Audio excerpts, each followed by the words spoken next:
गलत आपको नहीं क्या लगता है सीबीआई वाले मामले को लेकर आप बार बार कहते हैं, मुझसे जब भी मिलते हैं आप या किसी भी भाषण के अंदर आप इस सवाल को जिंदा रखना, क्या मतलब है? कौन वो लोग थे जो इस पूरे मामले को लेकर आपको अपने ही थे? नहीं, अपने क्या, वो सीबीआई का किसने रिकमेंड किया? पिछले 10 वर्षों के अंदर किस सरकार ने अपने खुद के एमएलए के लिए सीबीआई के अंदर केस रेफर किया है विपक्ष में रहते हुए? अगर ये पूरा आप अध्ययन कर लो तो आपको अपने आप जवाब मिल जाएगा। पर मैंने जाकर ये नहीं बोला कि सीबीआई को नहीं दो, मैंने उल्टा जाकर धन्यवाद दिया। धन्यवाद आप सीबीआई को आपने दिया। जो लोग वहां गए उन लोगों की मंशा क्या थी वो आज सार्वजनिक हो चुकी। चाहे वो बाड़मेर के लोग थे, दो व्यक्ति जिन्होंने इस सीबीआई इंक्वायरी के लिए जाकर, और जो दो व्यक्ति बाड़मेर के, हाँ वो दो व्यक्ति बाड़मेर के हाँ, जो आज दोनों दल में नहीं है, हाँ, कांग्रेस पार्टी में नहीं है, हाँ। वो बाड़मेर के हितैषी नहीं थे, वो कांग्रेस पार्टी के हितैषी नहीं थे। मैंने उनको भी मना नहीं। सर 2 दिन से एक चर्चा बहुत ज्यादा चल रही है, फोन टैपिंग की चर्चा चल रही है। फोन टैपिंग का एक ऑडियो आया है करीबन 5 मिनट का, अशोक गहलोत जी का और लोकेश शर्मा का। उसमें सीधे तौर पर बीजेपी गजेंद्र सिंह तमाम लोग आरोप लगा रहे हैं कि मुख्यमंत्री जी खुद के मंत्रियों के फोन हैं वो टैप करवाते थे, खुद के लोगों के कराते थे, विपक्ष के लोगों के। हरीश चौधरी की इस मामले के ऊपर क्या कुछ प्रतिक्रिया है? अगर फोन टैपिंग हुआ है तो बड़ा अनैतिक है, और जो व्यक्ति अनैतिक कृत्य करता है वो कभी भी नेतृत्व के लिए, उस व्यक्ति के लिए योग्य नहीं। वही सवाल ये है कि जब राजस्थान में सरकार ही नहीं है, सरकार नहीं है मतलब ये पूरा राजस्थान नहीं जानता कि राजस्थान में किसी प्रकार की सरकार है ही नहीं। भजनलाल सरकार है, भजनलाल जी नहीं, मुख्यमंत्री, नहीं। भजनलाल जी मुख्यमंत्री है। राजस्थान और पूरी दुनिया जानती है कि राजस्थान में सरकार नाम की कोई चीज ही ये तो आपकी सरकार में भी आपके अनुरूप नहीं हो रहे थे, इसीलिए तो आपने जोधपुर के अंदर यूनिवर्सिटी को लेकर विधानसभा के अंदर अपने ही मुख्यमंत्री, जिस बात की आपके मुख्यमंत्री अशोक जी ने जो घोषणा की थी, उन तमाम चीजों को लेकर आपने सवाल उठा दिए। नहीं दिनेश जी, बार बार आप क्यों अशोक गहलोत जी के फैसलों पर सवाल खड़ा कर रहे हैं? अभी आपने कहा कोचिंग सेंटर्स को लेकर कहा कि वीके सिंह को फ्री हैंड दे देना, उस वक्त फ्री हैंड यहीं बैठे लोग हैं वो फ्री हैंड नहीं देने। कहने का मतलब क्या, उस वक्त अशोक गहलोत जी ने इन तमाम चीजों को लेकर रोक लगा रखी थी या क्या? कुछ थोड़ा खुलकर तो बताइए। क्या ये तमाम राजस्थान के भविष्य के उस साथ वक्त आप क्यों नहीं बोले? आरपीएससी नहीं शेखा, जो तमाम जो आरपीएससी की जो भर्तियां हो रही थी, तमाम चीजों को लेकर उस वक्त भी तो आपको बोलना था, उस वक्त तो आप सरकार में थे। नहीं, लगातार बोला मैं।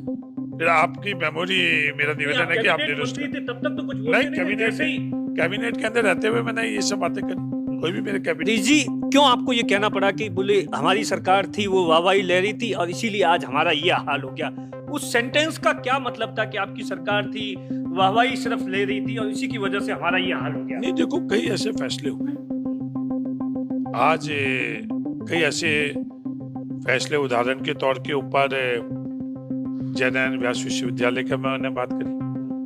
आज दूदू को जिला बनाना, कोई तर्क, कोई व्यक्ति इस तर्क को स्वीकार करेगा कि दूदू जिला? सिर्फ वाहवाही लेने के लिए हम लोगों ने ये बात करी। आज भाईतू जिला बनाने के लिए अगर किसी ने मुझे कहा है और मैं जिला बना दूं भाईतू का, तो क्या वो तार्किक तौर पर सही था? इसी और रुकना चाहिए। अरे जी, इस समय आने वाले दिनों के अंदर उपचुनाव होना है, क्या लगता है आपको खीवसर के अंदर और बाकी जो 5 विधानसभा सीटें इंडिया गठबंधन के साथ में, वहां पर कांग्रेस से कोई हनुमान जी के साथ में प्रत्याशी होगा या क्या? इन तमाम चीजों पर आपकी कभी खुलकर बातचीत हुई आपने? देखो, जब हमारे राजनीतियों की क्षमता है, काबिल है, और मैं काबिलियत को इंडोर्स करता हूं, मैं इस गठजोड़, किस ठगजोड़, इस तरह की राजनीति के साथ कभी भी रहा नहीं। काबिल है सचिन पायलट? सचिन पायलट काबिल आपको है। लगता है 5 सालों में सचिन पायलट जिस तरीके से मुख्यमंत्री को लेकर तमाम कर रहे थे, फिर 25 सितंबर वाली घटना हुई, इन तमाम चीजों को लेकर ये आप लोग भ्रांति फैलाते हो। भ्रांति नहीं, सच्चाई है सर। नहीं, ऑफ द रिकॉर्ड की बात नहीं, आप लोग नमस्कार साथियों, मैं आपका साथी दिनेश बोरा। आप राजस्थान तक देख रहे हैं। इस समय विधानसभा के अंदर बजट पर चर्चा चल रही है और हमारे साथ में इस वक्त खास मेहमान बायतू के विधायक हरीश चौधरी है। उनसे जानते हैं, बजट पर प्रतिक्रिया देते हैं। उन्होंने फ्राइडे को भाषण भी दिया था, लंबा चौड़ा भाषण था। तमाम चीजों पर बातचीत करते हैं, वर्तमान के अंदर जो राजनीतिक घटनाक्रम चल रहा है उन तमाम मुद्दों पर। हरीश जी, नमस्कार दिनेश जी, हरीश आपके मार्फत से राजस्थान के तमाम दर्शकों को मेरे तरफ से बहुत बहुत राम राम। सर, कैसा बजट रहा? ओवरऑल बजट को आप कैसे देखते हैं? बजट किस तरीके से आप कह रहे थे कि एक बस स्टैंड ही दिया बायतू को। नहीं, मूल सवाल ये है कि जब राजस्थान में सरकार ही नहीं है, सरकार नहीं है मतलब? नहीं पूरा राजस्थान नहीं जानता कि राजस्थान में किसी प्रकार की सरकार है ही नहीं। भजनलाल सरकार है, भजनलाल जी नहीं, मुख्यमंत्री, नहीं। भजनलाल जी मुख्यमंत्री है। राजस्थान और पूरी दुनिया जानती है कि राजस्थान में सरकार नाम की कोई चीज ही नहीं। ये फैसले कौन कर रहा है, कहाँ से हो रहा है, जो धरातल में राजस्थान को जो चीज चाहिए थी वो इस बजट के अंदर कहीं भी नहीं। से बजट ही नहीं, जब से ये सरकार बनी है तब से जो फैसले हो रहे हैं राजस्थान के धरातल के अनुरूप ये फैसले नहीं हो रहे। ये हम लोगों का दुर्भाग्य है, राजस्थान का दुर्भाग्य है। फैसले तो आपकी सरकार में भी आपके अनुरूप नहीं हो रहे थे, इसीलिए तो आपने जोधपुर के अंदर यूनिवर्सिटी को लेकर विधानसभा के अंदर अपने ही मुख्यमंत्री, जिस बात की आपके मुख्यमंत्री अशोक जी ने जो घोषणा की थी, उन तमाम चीजों को लेकर आपने सवाल उठा दिए। नहीं दिनेश जी, मैं आज नहीं, जिस दिन ये जोधपुर में जयनारायण व्यास विश्वविद्यालय से अलग होकर एमबीएम विश्वविद्यालय बन रहा था, मैं खुद व्यक्तिगत तौर के ऊपर मैं अशोक गहलोत जी के पास गया और ये तमाम जो आज परिस्थिति हुई वो परिस्थिति मैंने उनसे बताई। उनको मैंने तर्क के साथ जो वहां की नीचे धरातल की स्थिति थी वो उनको बताई। मैं पूरे 5 वर्ष के अंदर जब मैं सरकार पक्ष में था, एक दफे में विपक्ष के वहां गया था। जो विपक्ष के नेता राजेंद्र राठौड़ जी थे, मैंने राजेंद्र राठौड़ जी को भी कहा, मैं आप इस छात्र जीवन से, विश्वविद्यालय से आए हुए हो और आप इसको महसूस कर सकते हो, आप इस फैसले को रोको। पर ऐसी परिस्थिति थी कि कोई बोल नहीं रहा था और मैं अकेला पड़ गया। और इस बार भी तमाम जो पूर्व के छात्र संघ अध्यक्ष है, राजनीतिक दलगत राजनीति से ऊपर उठकर, चाहे वो गजेंद्र सिंह जी हो, बाबू सिंह जी हो, उन तमाम लोगों के पास में जाकर उनसे इस विश्वविद्यालय के लिए, जोधपुर डिवीजन के युवाओं के भविष्य के लिए मैं उन सबके पास जाकर और मदद लूंगा और उनको कहूंगा कि इस बात का नेतृत्व करें और इनको हक दिलाएं।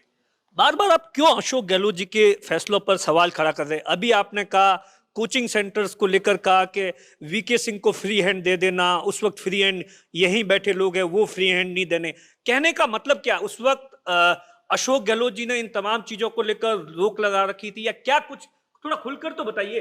नहीं, वीके सिंह एक काबिल पुलिस अधिकारी है, ये अपन सब लोग अच्छी तरह से जान रहे हैं। हाँ। और जो एसओजी है वो सबसे बड़ा हम लोगों के लिए, बाकी सब इंफ्रास्ट्रक्चर बाद में।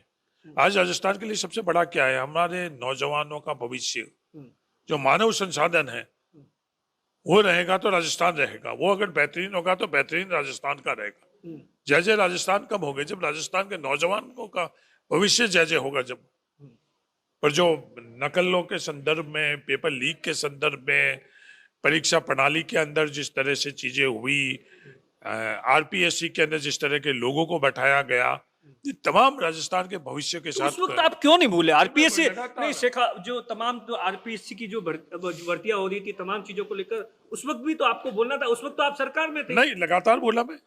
फिर आपकी मेमोरी, मेरा निवेदन है कि आप मंत्री थे तब तक तो कुछ नहीं, कैबिनेट के अंदर रहते हुए मैंने ये सब बातें करी। कोई भी मेरे कैबिनेट के सहयोगी से आप पूछो मेरा स्टैंड क्या रहता था। कोई अधिकार मानते नहीं थे? नहीं, मानते थे। ऐसी बात नहीं है कि मैंने कई ऐसे फैसले भी करवाए, ऐसी बात नहीं है। विकास के काम मेरे यहाँ बेहतरीन विकास के काम हुए। राजस्थान में सबसे ज्यादा जो काम हुए, अब वो उसको किसी तरह से इंटरप्रिटेशन करे वो अलग बात है। बायतू की जनता की ताकत से बायतू में पिछले 5 वर्षों से विकास के काम बेहतरीन हुए, राजस्थान में नंबर 1 हुए। नहीं तो मैंने किसी को पटाया था, नहीं मैंने किसी प्रकार की किसी को गलत पटाया का मतलब पढ़ाई थे।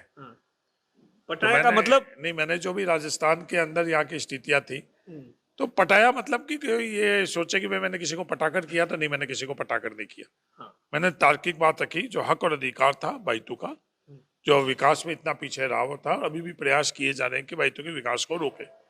नाराजगी मेरे से हो सकती है, मेरे से नाराजगी मेरे से निकाले। पहले भी प्रयास हो चुके, कई तरह के सीबीआई केसेस और सब के माध्यम से मुझे रोकने की कोशिश करी। अगर मैं गलत हूँ तो मैं गलत हूँ और गलत नहीं। क्या लगता है सीबीआई वाले मामले को लेकर आप बार बार कहते हैं, मुझसे जब भी मिलते हैं आप या किसी भी भाषण के अंदर आप इस सवाल को जिंदा रखना, क्या मतलब है? कौन वो लोग थे जो इस पूरे मामले को लेकर आपको अपने ही थे? नहीं, अपने क्या, वो सीबीआई का किसने रिकमेंड किया?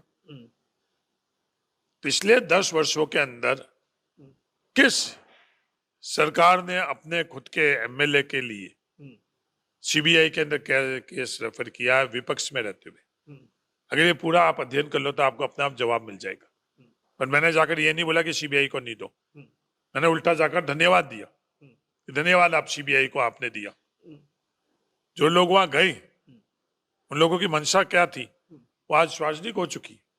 चाहे वो बाड़मेर के लोग थे, दो व्यक्ति जिन्होंने इस सीबीआई इंक्वायरी के लिए जाकर, और जो दो व्यक्ति बाड़मेर के, हाँ दो व्यक्ति बाड़मेर के, हाँ, जो आज दोनों दल में नहीं है, हाँ, कांग्रेस पार्टी में नहीं है, हाँ, वो बाड़मेर के हितैषी नहीं थे, वो कांग्रेस पार्टी के हितैषी नहीं थे। मैंने उनको भी मना नहीं किया, मैंने कहा चलो आप चाहते हो सीबीआई की इंक्वायरी करो, सीबीआई की इंक्वायरी हो चुकी, और भी कुछ करवा ना करवा तो हरीश चौधरी की आवाज को दबा नहीं सकते, रोक नहीं सकते। क्योंकि अगर मैं गलत हूं तो कोई रास्ते में चलता हुआ व्यक्ति भी मुझे रोक कर कह सकता है कि आप गलत हो, तो मैं उससे भी माफी मांग लूंगा। किसी के लिए कोई बात हुई, कोई तर्क हुई, कोई स्टैंड नहीं किसी बात के लिए, तो इस तरह से ये सोचो कि आप मेरे को दबा दोगे, रोक दोगे, नहीं। मेरे पास मेरे भाइयों के परिवार की, जनता की ताकत, इस लोकतंत्र के अंदर उससे बड़ी ताकत कुछ भी नहीं। हरीश जी, क्यों आपको ये कहना पड़ा कि बोले हमारी सरकार थी वो वाहवाही ले रही थी और इसीलिए आज हमारा ये हाल हो गया? उस सेंटेंस का क्या मतलब था कि आपकी सरकार थी, वाहवाही सिर्फ ले रही थी और इसी की वजह से हमारा ये हाल हो गया? नहीं, देखो कई ऐसे फैसले हुए आज, कई ऐसे फैसले, उदाहरण के तौर के ऊपर जयनारायण व्यास विश्वविद्यालय का मैंने बात करी। आज दूदू को जिला बनाना, कोई तर्क, कोई व्यक्ति इस तर्क को स्वीकार करेगा कि दूदू जिला? सिर्फ वाहवाही लेने के लिए हम लोगों ने ये बात करी। आज भाईतू जिला बनाने के लिए अगर किसी ने मुझे कहा है और मैं जिला बना दूं भाईतू का, तो क्या वो तार्किक तौर पर सही था? इसी वजह से आपकी सरकार नहीं आई। नहीं, कई ऐसे फैसले थे। आज ये हम लोग, हमारा संविधान क्या कहता है कि कोलैबोरेटिव चीजें होनी चाहिए। भैरू सिंह जी शेखावत ने जिस दिन बिजनेस रूल में अमाइंड किया, उस दिन से हमारे यहाँ राजस्थान को आगे बढ़ते हुआ राजस्थान ठप हो गया, और किसी मुख्यमंत्री ने अमाइंड नहीं किया। मैंने वो बात कई दफे उठाई। आज भी मैं यही कहना चाहता हूं तमाम जो कैबिनेट के सदस्य या राजस्थान के, कि उस बिजनेस रूल को अमाइंड करो और जो सही लोकतांत्रिक प्रणाली राजस्थान में स्थापित करो। ये मुख्यमंत्री केंद्रित आप जो व्यवस्था उस बिजनेस रूल के अमाइंड के बाद में की है, उसका नतीजा हम लोग देख चुके। सर, 2 दिन से एक चर्चा बहुत ज्यादा चल रही है, फोन टैपिंग की चर्चा चल रही है। फोन टैपिंग का एक ऑडियो आया है करीबन 5 मिनट का, अशोक गहलोत जी का और लोकेश शर्मा का। उसमें सीधे तौर पर बीजेपी, गजेंद्र सिंह, तमाम लोग आरोप लगा रहे हैं कि मुख्यमंत्री जी खुद के मंत्रियों के फोन हैं वो टैप करवाते थे, खुद के लोगों के कराते थे, विपक्ष के लोगों के। हरीश चौधरी की इस मामले के ऊपर क्या कुछ प्रतिक्रिया है? अगर फोन टैपिंग हुआ है तो बड़ा अनैतिक है। हाँ। और जो व्यक्ति अनैतिक कृत्य करता है वो कभी भी नेतृत्व के लिए, उस व्यक्ति के लिए योग्य नहीं। कोई भी व्यक्ति, जिस किसने भी ये फोन टेप करा है वो योग्य व्यक्ति नहीं है। आपको अब ये सवाल ये उठता है कि अगर फोन टेपिंग हुई या नहीं हुई, फोन टेपिंग हुई है तो फिर किसने करी? ये दोनों सवाल है, उस दोनों की सवाल की निष्पक्ष तौर के ऊपर इन्वेस्टिगेशन होना चाहिए। वो कह रहे सरकार बचाने के लिए। नहीं, किसने? कोई सरकार बचाने के लिए नहीं। कोई ये कुतर्क दे किसी भी प्रकार की सरकार बचाने के लिए। हम गांधी और नेहरू के अनुयायी हैं, हम राहुल गांधी और खड़गे जी के अनुयायी है। कई सरकारें कुर्बान है इन सरकारें बचाने के लिए और सरकार चलाने के लिए। इस तरह का कृत्य किसी भी तर्क से सही नहीं है। किसी ने सरकार बचाने के लिए पार्टी के अंदर ये बात नहीं करी। हरीश जी, इस समय पूरे राजस्थान के अंदर लगातार पिछले 1 महीने भर से बड़ा मुद्दा चल रहा है, छात्र संघ चुनाव होने चाहिए। हरीश चौधरी क्या सोचते हैं? आपकी ही सरकार थी, आपने उस वक्त अशोक जी को कहा नहीं कि छात्र संघ चुनाव है, होने चाहिए? दिनेश बोरा जी, आपकी मेमोरी, आप आजकल शायद किसी और शोध में लगे हुए हो, किसी और कार्य में लगे हुए हो। हाँ। हरीश चौधरी ने उस वक्त भी छात्र संघ चुनाव को लेकर मांग उठाई थी। हाँ। आज अशोक गहलोत जी ने किस कारण वो चुनाव नहीं कराई, अब कह रहे हैं घर होने चाहिए। और मुझे ये समझ में नहीं आया। हाँ। अशोक गहलोत जी ये कहते हैं कि मैं छात्र राजनीति से आया हुआ हूँ, मेरा प्यारा पहला प्यार है मुझसे, मैं छात्र राजनीति से आया हूँ। अगर मैं मुख्यमंत्री रहूं और मैं छात्र संघ का चुनाव को रोकूं और फिर मैं ये कहूं कि नहीं मेरे को छात्र राजनीति से प्यार है, तो ये फैसला तो प्यार नहीं दिखा रहा है। तो मैंने उस वक्त भी निवेदन किया अशोक गहलोत जी, आप ये छात्र संघ के चुनाव नहीं करो। उस छात्र संघ के चुनाव करने से कोई भी वोटों में प्रभाव नहीं पड़वा था। पर पता नहीं उस वक्त कौन सलाहकार थे। आजकल उनमें से कई सलाहकार है, भारतीय जनता पार्टी की सरकार में सलाहकार है, वो तो सत्ता के इर्द गिर्द रहने वाले लोग थे। और किसकी सलाह से उन्होंने करा वो बताओ। कई तरह के उन्होंने विरोध कर विरोध से वार्ता कराकर और इस तरह से उस समय वातावरण पैदा करे कि विपक्ष भी मेरे कहने से विपक्ष बने और विपक्ष मेरे कहने से तो उस मुद्दे को उन्होंने डाइल्यूट करने की भी कोशिश करी जो विरोध कर रहे थे। पर सिद्धांतिक तौर के ऊपर मैं इस चीज के विरोध में हूँ कि छात्र संघ चुनाव रुकना चाहिए। अरे जी, इस समय आने वाले दिनों के अंदर उपचुनाव होने हैं। क्या लगता है आपको खींवसर के अंदर और बाकी जो 5 विधानसभा सीटें इंडिया गठबंधन के साथ में, वहां पर कांग्रेस से कोई हनुमान जी के साथ में प्रत्याशी होगा या क्या? इन तमाम चीजों पर आपकी कभी खुलकर बातचीत हुई? अब देखो, जब हमारे राष्ट्रीय स्तर के ऊपर गठबंधन हो जाता है, हाँ, तो उस गठबंधन को हम लेटर एंड स्पिरिट के अंदर बिल्कुल भावना के तौर के ऊपर हम लोग उसको मानते हैं। उस वक्त हम लोगों की सोच, हम लोगों का ईगो इसमें बीच में नहीं आता है। जिस किसी से गठबंधन होगा हम ईमानदारी से उस गठबंधन को फॉलो करेंगे। यही राजनीति के अंदर आंतरिक लोकतंत्र रहता है। जो ही 5 सीटों के अंदर कोई गठबंधन के अगर हमारे सहयोगी लड़ेंगे तो पूरी ताकत से उनकी हम लोग मदद करेंगे, और गठबंधन का सहयोगी नहीं अगर लड़ेंगे तो हमारी पार्टी का जो प्रत्याशी होगा उसको पूरी ताकत से हम सहयोग। सर, सचिन पायलट के साथ में आजकल बहुत ज्यादा आपके फोटो भी आ रही है, नजदीकियां बढ़ रही है। क्या राजस्थान को लेकर, कांग्रेस के लेकर कोई बड़ी रणनीति? नहीं, मैं ऐसे ही पूछ रहा हूँ सर। दिनेश जी, मैं वापस आपको दोहरा रहा हूँ। हाँ। जब मैं एमपी था उस दिन से सचिन पायलट जी से मेरे बहुत अच्छे उसमें थे। यहाँ बाड़मेर में ये सामने बाड़मेर के अंदर रिफाइनरी का उद्घाटन हुआ, तो मैंने किसको बुलाया? वीरप्पा मोइली जी अभी मेरे साथ में थे, उनसे मैं चर्चा कर रहा था, और छत्तीसगढ़ के प्रदेश अध्यक्ष जी बैठे थे। कभी उनसे आप चर्चा करना, जो एक तरह की भ्रम भ्रांति या फैलाई हुई है सिर्फ यश लेने के लिए कि ये रिफाइनरी इन्होंने करवाई, इन्होंने कराई, कभी उनसे वीरप्पा मोइली जी से आप बात करना। रिफाइनरी तो अशोक जी कहते हैं, वो आप उनसे बात करना किसने करवाई। और उस वक्त मैंने, जो मेरी खुद की लोकसभा क्षेत्र के अंदर सबसे बड़ा आयोजन था, उस समय सचिन पायलट जी को मैंने निमंत्रित किया था। और उस वक्त से, क्योंकि मेरे व्यक्तिगत तौर के ऊपर उस व्यक्ति से अच्छे संबंध थे, उसमें नेतृत्व की क्षमता है, काबिल है, और मैं काबिलियत को इंडोर्स करता हूं। मैं इस गठजोड़, ठगजोड़, इस तरह की राजनीति के साथ कभी भी रहा नहीं। काबिल है सचिन पायलट? सचिन पायलट काबिल है। लगता है 5 सालों में सचिन पायलट जिस तरीके से मुख्यमंत्री को लेकर तमाम कर रहे थे, फिर 25 सितंबर वाली घटना हुई, इन तमाम चीजों को लेकर ये आप लोग भ्रांति फैलाते हो। भ्रांति नहीं, सच्चाई है सर। नहीं, ऑफ द रिकॉर्ड की बात नहीं। आप लोग सचिन पायलट की छवि खराब करने के लिए नियोजित जो प्रयास किए जा रहे थे कि सचिन पायलट ने कोशिश करी उसको मुख्यमंत्री बनाने के लिए। सचिन पायलट ने कभी भी ये बात नहीं करी कि मेरे को मुख्यमंत्री बनाना। सचिन पायलट की जो बात थी उस वक्त उसने तर्क के आधार पर बात करी, और उसकी बात क्या थी कि जो एमएलए है, कार्यकर्ता हुआ है, उनकी हिस्सेदारी और भागीदारी सुनिश्चित करो। सचिन पायलट ने कभी भी ये बात नहीं करी कि मुझे मुख्यमंत्री बनाओ। सचिन पायलट ने कभी भी ये बात नहीं करी मुझे मंत्री बनाओ। सचिन पायलट ने कभी भी ये बात नहीं करी कि मुझे प्रदेश अध्यक्ष बताओ। तो ये आप लोगों का ये प्रोपोगंडा है, आप लोगों का प्रोपोगंडा है कि सचिन पायलट ने कभी भी नहीं करा। सचिन पायलट इस राजस्थान के भविष्य के निर्माण के लिए अपने आप को झोंक रहा है। पैदल चलना पड़ता है, पैदल संघर्ष करता है, ढाणियों के अंदर रह रहा है। सरकार के खिलाफ नहीं, कि सरकार के खिलाफ थोड़ी था, वो मुद्दों के आधार के ऊपर था। हम राहुल गांधी के अनुयायी हैं, नरेंद्र मोदी के अनुयायी नहीं है। हाँ, कुछ कांग्रेस के अंदर रहने वाले लोग वो आदर्श मानते हैं और वो नरेंद्र मोदी जैसे राजनीति करते हैं, पर हम जो असली के कांग्रेस कौन है वो बता भी दो। नहीं, सबको पता है कौन इस तरह का गठजोड़ कर रहा है।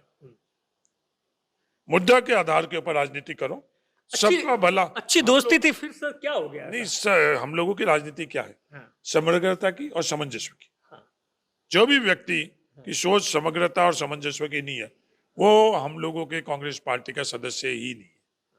जो भी व्यक्ति जो पीछे से षड्यंत्र करते हैं, जो इस तरह से तोड़ करते हैं, धर्म के आधार के ऊपर, जाति के आधार पर, क्षेत्र के आधार पर, कोई भी आपसे किसी व्यक्ति को, मैं राजस्थान के और देश के तमाम कार्यकर्ताओं और नागरिकों को ये कहना चाह रहा हूँ, कोई भी व्यक्ति इस तरह का बात करता है तो वो कांग्रेस ही नहीं है, वो भारतीय नहीं है। अच्छा सर, सरकार का 6 महीने का कार्यकाल है, क्या इस तरीके से देखते हैं आप तमाम जो सरकार है चल रही है, मेरा- किरोड़ी लाल मीणा है, वो अपना इस्तीफा दे देते हैं, इन तमाम चीजों पर क्या कुछ सोचते हैं आप? नहीं, मेरा सबसे बड़ा सवाल ये है कि सरकार पहले कांग्रेस बीजेपी बाद में, राजस्थान में राजस्थान की सरकार होनी चाहिए। राजस्थान की सरकार, राजस्थान के लोग चले। राजस्थान की सरकार क्या सरकार है?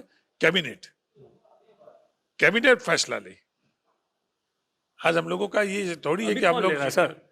कैबिनेट फैसला ले रही है होती कि है, मुख्यमंत्री नहीं, की नहीं, मीटिंग कर रहे हैं, आप अच्छी तरह से आपको पता है सर, आप सवाल करने के लिए सवाल कर रहे हो, कैबिनेट फैसला नहीं ले रहे। हाँ। कोई और बाहरी ताकतें ही फैसला ले रहा, किसी भी वक्त में, चाहे आप मुख्यमंत्री बनो या कोई और मुख्यमंत्री बने, जब कैबिनेट फैसला नहीं ले रहे हैं वो प्रदेश हित में नहीं है। और आज के समय में कैबिनेट फैसला नहीं ले रहे, आज के समय में कैबिनेट के अंदर चर्चा नहीं हो रही, आज के समय में कैबिनेट के अंदर डिसेंट नहीं हो रहा है। जिस दिन से कैबिनेट के अंदर डिसेंट लगना बंद हो गया, उस दिन से आप समझ लो कि इस राजस्थान के अंदर कैबिनेट खत्म हो गई। जब कैबिनेट खत्म हो गया तो लोकतंत्र खत्म हो गया। ये हरीश चौधरी है, तमाम मुद्दों पर अपनी राय रखी। दिनेश बोहरा, बाड़मेर, राजस्थान तक।